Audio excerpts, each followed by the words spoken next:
Hello students, welcome back to the class. Last class we have discussed about the steps to prevent corruptions. Okay, in the last classes we have discussed about what are the steps we have taken to prevent corruption is. We already know that corruption is a social menace. Okay, this is a something which is very harmful to our society, that is called as social menace. And this corruption is percolated slowly towards all the territory which are under the control of government in the public life.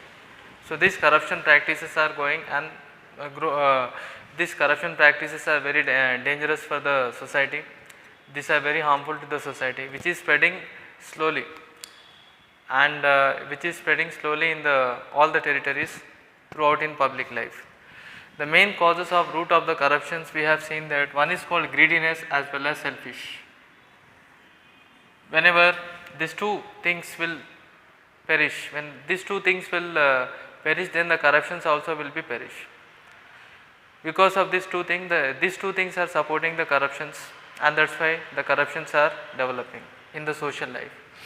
So here if you see, the root cause of corruptions are mainly, one is called as greedy and selfish, which are quite interested in humans. Until the man will be greedy, until he have a lot of desire, then the corruptions will increases.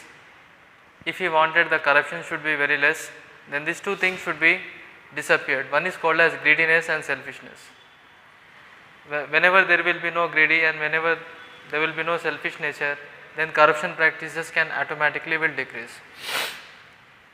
Corruptions will divide the society in the form of two things. One is called lawlessness and one is called poverty. So our society is also being divided into two parts.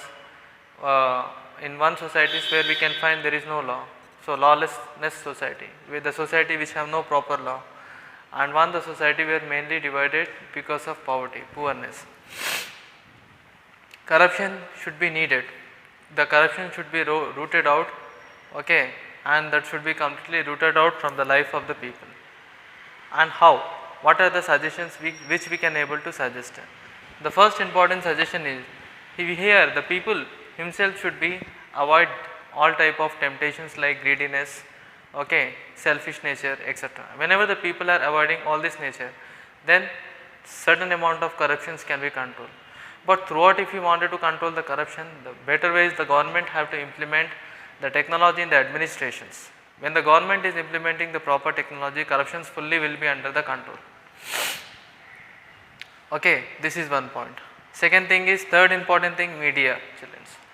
Media also plays a very important role against corruptions. We can find there are many ministers which are taking the corruptions, but they are being exposed by the medias only. Okay, there are many people, there are many officials by taking a bribe. The media, what they have did, the media will expose all the peoples, all these offices in front of all the people. The media will play the very important role by exposing all the offices, by exposing all the corrupted offices in front of all the public. So media plays a very important role. In the society where the civil society, vigilant should be there. They should be very vigilant. Vigilant means something, they should know what's happening in and around. Okay, educated peoples are mostly vigilant. They should know what are the rules and regulations which are enacted by government, etc. So vigilance is very important, and this vigilance is very important due to two things. One is called transparency and accountability of government. The person have right to know the information. So whenever the person wanted to know any type of information, the government should be very transparent. They should disclose all the information, and if the person wanted to know any accountability, the government have to disclose all the accountability. In the sense, what are the income which was spent for development activity, how far the money was collected in the form of tax. If the government will be transparent, the people can know all the information, they can justify the government also. Yes, whether the government is working well or not. So two things are very important. One is called as transparency and accountability. In a civil society, this is very important. The use of Right to Information Act is very important to root out corruptions. So already we have discussed that two things are very important. One is Prevention of Corruptions Act, okay, Act of Money, Right of Prevention of Money Laundering Act, and one is Right to Information Act. So Prevention of Corruption Act, Money Laundering Act, and one is Right to Information Act. These are the three important acts which can able to uproot corruptions completely from the deeper level. Right to Information Act has a responsibility. If the people will get adequate information, they can able to control the corruptions easily. People can justify, people will get right to ask the question that if the government will get this many income, where the income has went. So there the government should be accountability, and this is possible when the people will get right to information, then complete corruptions will be uprooted from the society. So children, we have discussed about what are the steps we can able to prevent for corruptions. We already know that corruption is a social menace. Corruption is something, a problem which is very harmful to the society. So this problem is quietly harmful for the society, and this corruption is spreading slowly, which is percolating slowly throughout all the territories in the public life. So this corruption is spreading slowly in all the activities. Now if you see that the root of corruption, what are the root of corruptions where we can find? It is mainly located in two things. One is greedy and selfish nature. Wherever the people we can find greedy, and where the people we can find selfish nature, there we can find corruptions automatically will perish. So two things, if these two things will be uprooted, automatically corruption also will be uprooted. Whenever the person will be greedy, he desires to have more income, then he will go for corruptions. So greediness and selfish nature must be controlled. So in order to avoid that corruption, the person to taught the moral values, moral principles should be taught. Corruptions will divide the society, children. Corruptions are dividing the societies in the two ways. One is called lawlessness society, and one is in the form of poverty. When the maximum corruption, when it is at maximum level, we can find there are some ministers who are doing the corruptions at maximum level, but the charges are not getting proved upon them. Like 2G scams we have seen, Commonwealth Games scams we know that, and coal mine scams. This is a mainly scams where nearly lakhs and crores of rupees were completely missing. So instead of that corrupted money which is lakhs and crores of rupees which is done by the ministers in the form of scam, if that money utilized for the development of the people, then there will be no poverty. So we are facing the poverty because of that corruptions only. Whenever the amount of the money, when it is in the large amount, that is called as corruption. When the money is in small amounts, when the money is in small amount, that is corruption. When the money is in large amount, then we can call it as scam, like 2G scam, coal scam, Commonwealth scam, etc. So if you wanted to uproot the corruption, then what we have to do, we need to uproot all these activities, like all these things like greediness, selfish nature, etc. Persons have to inculcate the moral values and moral feelings among themselves.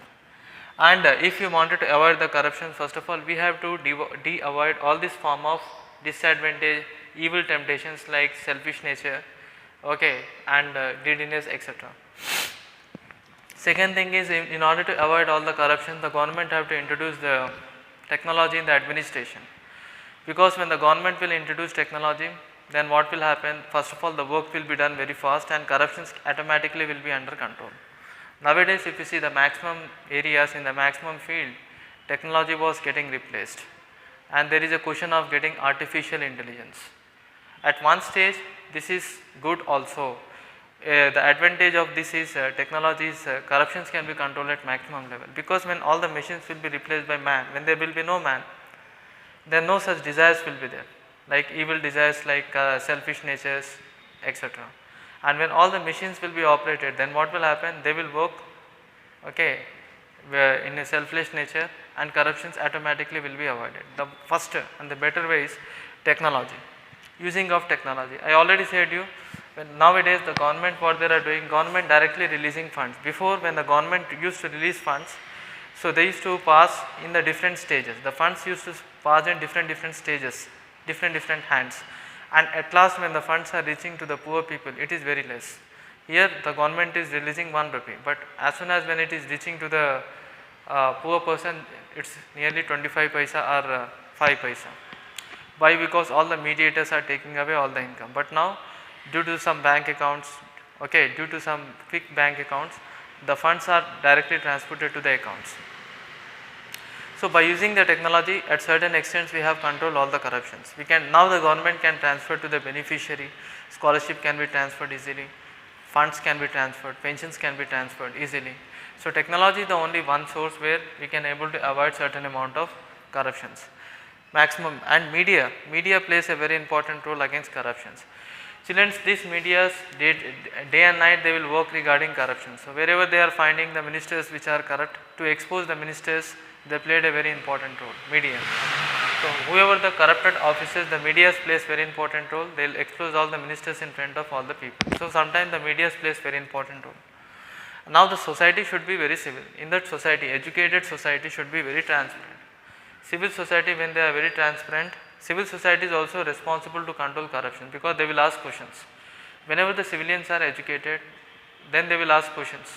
Okay, and this bring out transparency and accountability of government. Government should be transparent and as well as accountability to the people. So the people will have right to get information, right to know information, and government have right to share the information to the people. Okay, this is one point. Now in civil society we can find right to information act can be utilized properly, and the roots of corruptions can be able to control. So this we are discussing about what are the steps to prevent corruption. So here we have discussed maximum thing. One is technology, newspaper, transparency, government, right to information act, civil society. All these things plays very important role to control the corruptions. So children, we will meet you in the next class with the same topic. Thank you very much.